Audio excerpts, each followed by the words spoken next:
Hi guys, my loves. So this is our third installation, the Beyond Presenting Information, how to create a presentation that captures an audience.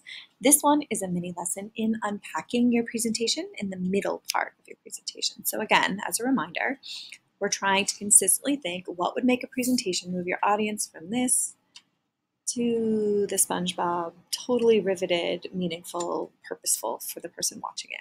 So I wanted to start the middle presentation with what not to do. And as you can see, I'm continuing with my GIF sort of focus and theme.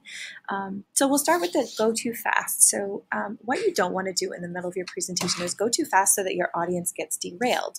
If you are blowing through statistics and you're just sort of listing them and you're not connecting and having your audience think about and mull over what you're saying to them and you're not really telling them that story, then you may be going too fast and it could easily derail them and the intention of your presentation. The second thing to remember what not to do in the middle is don't forget to include enough details to support your purpose.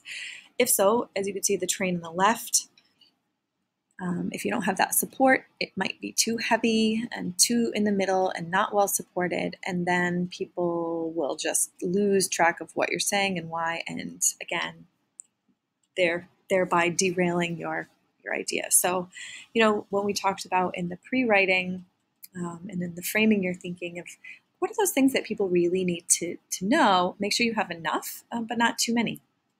And we'll be able to look at the rubric and see how that's even a part of the rubric is including enough information in a meaningful and cogent way that flows together without using extraneous details. But you need those big support systems to get people through your presentation. Another thing, what not to do, is to build the track as you go. If you are building the track as you go, meaning you didn't plan ahead of time, you didn't prepare well, you could easily derail. So it's important to lay those pieces out ahead of time, practice, so that it feels really fluid and even. So you are in control of your presentation, and also that your audience feels in control, your listeners feel in control. The next one is the what to do. So I found this awesome train full of happy trolls. Just make sure everyone is on board with you as you take them on your presentation journey. Again, I'll say it over and over. As a good presenter, you're telling them a story. Even if you're just doing an informational presentation, it has a beginning, middle, and end. It has a narrative arc. It has a concept and it has a foundation and container for these people to be on board with you, happy, understanding, and fluid.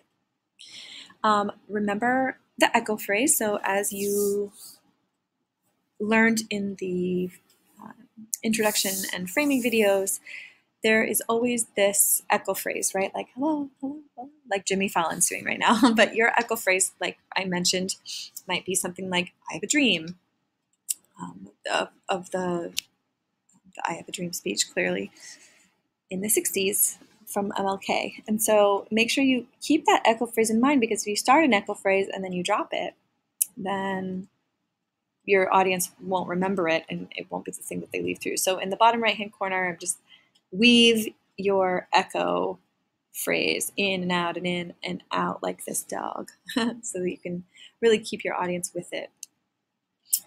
Another thing to think about, and I didn't do a very good job of doing this right now, but is to transition smoothly. So do not just list slide to slide, right, like I just did, but rather tell a story. So how does this transition, how does this idea relate to, build off of, and move to the next idea? So be the goat, not the cat. And just really build your theme and narrative. So one way to do that is to really make sure that your visual mimics your narrative. Visual subtleties can really help with unity and transition.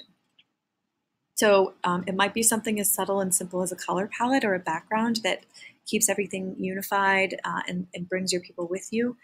It could be a consistency of concept. So let's say, for example, in the bottom, I have a little flip book example GIF, the concept is clearly evolution. So if you use that as your driving metaphor or concepts that can pull you through your whole presentation, it allows you to build meaningful visual subtleties as well as not so subtleties, right? It could be very apparent like my GIFs are.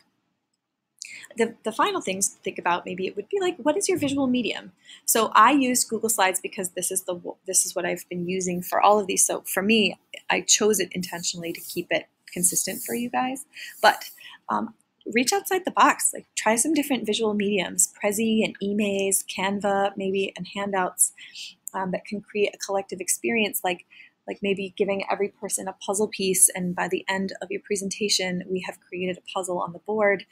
There's ways that you don't even have to use technology in the sort of the way that maybe you assume that you have to use technology from the old PowerPoint minded days.